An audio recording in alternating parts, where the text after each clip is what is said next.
جموں کشمیر میں تحریک حق کرد ارادیت انٹرنیشنل کے بانی و چیئرمین واجد نجابت حسین ستارے پاکستان اور ان کی ٹیم نے ہفتہ یکجہتی کشمیر کا آغاز کی پہلی تقریب کا انعقاد لاہوری گرل اینڈ توا ریسٹورانٹ اولڈہم میں کیا، جس میں فلسطین پر آل پارٹی پارلیمانی گروپ کے چیئرپرسن اور کشمیر پر APPG کی deputy chairperson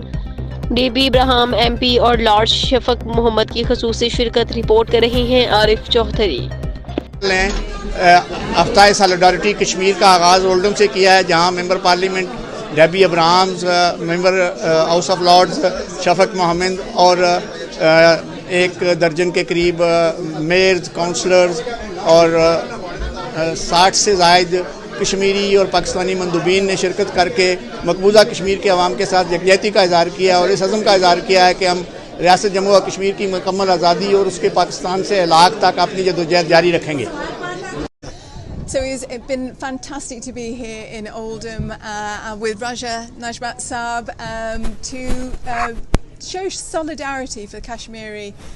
Day on the 5th of February. We've all pledged our support to make sure that we are working towards peace in the area, that we recognise that human rights for all Kashmiris are absolutely vital across the line of control, making sure that we're working with different governments to make sure that this happens. ہم سب آج اکٹھے ہوئے ہیں ہمارے brothers and sisters یہاں اولڈہم میں۔ We have had the Oldham MP, Member of Parliament Debbie Abraham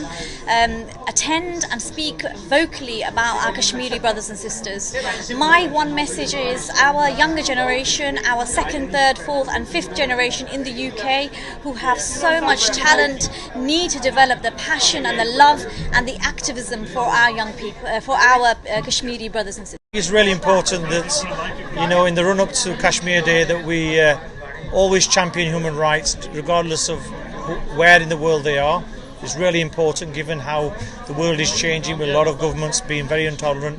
not accepting international law, that we've got to remind people that some of the longest standing issues in the world at the UN have been around Kashmir, and all we seek is the same rights that the people of the United Kingdom had in 2016 to decide their future, the people of Scotland in 2014, or the people of the Falkland Islands who have chosen to stay with the United Kingdom. And if it's good enough for those groups of people, then I say the people of Kashmir also deserve to have that right of self-determination, and which is something I will always fight for, no matter who they are, where in the world they are. Thank you. جی، آج ہم لوگ یہاں پر جو solidarity day of Kashmir ہے اس کے لیے ہم سب اکٹھے ہوئے ہیں، اور بہت خوشی ہوئی ہے کہ تمام لوگ جو ہیں اپنی مصروفیات میں سے تھوڑا سا وقت نکال کر کشمیریوں کی آواز کو بلند کرنے کے لیے، جہاں پر ڈیبی آج موجود تھی، ہمارے اشفاق صاحب ہیں وہ موجود تھے، اور انہوں نے کشمیریوں کی آواز کے لیے بات کی ہے۔ یہ آج کا جو فنکشن ہے یہ کشمیری بہن بھائیوں کے ساتھ، ان کے ساتھ یکجہتی کے لیے ہم اکٹھے ہوئے ہیں، تو ظاہر ہے کشمیر ایشو جو ہے نا اس کو زندہ جو ہے نا رکھا ہوا ہے، تو راجہ نجابت صاحب کی بڑی کاوشیں ہیں، بڑی ان کی محنت ہے، اور ان کی ٹیم جو ہے یہ کافی جو ہے نا کام کر رہی ہے، تو میں ان سب کو جو ہے نا میں ان کا شکریہ ادا کرتا ہوں اور ان کو مبارکباد دیتا ہوں کہ اتنا کامیاب فنکشن آرگنائز کیا ہے۔ دیت کے لیے سلسلے پہ تو آج بہت بڑا فنکشن ہوا ہے یہاں پہ، بڑے ڈیبی ابراہیم بھی یہاں موجود تھی، اور باقی بھی ہمارے یہاں نئے جو لارڈ میئر بنے شبیل سے وہ بھی آئے ہوئے ہیں، سب نے یہی کہا ہے کہ مسئلہ کشمیر کو حل ہونا چاہیے۔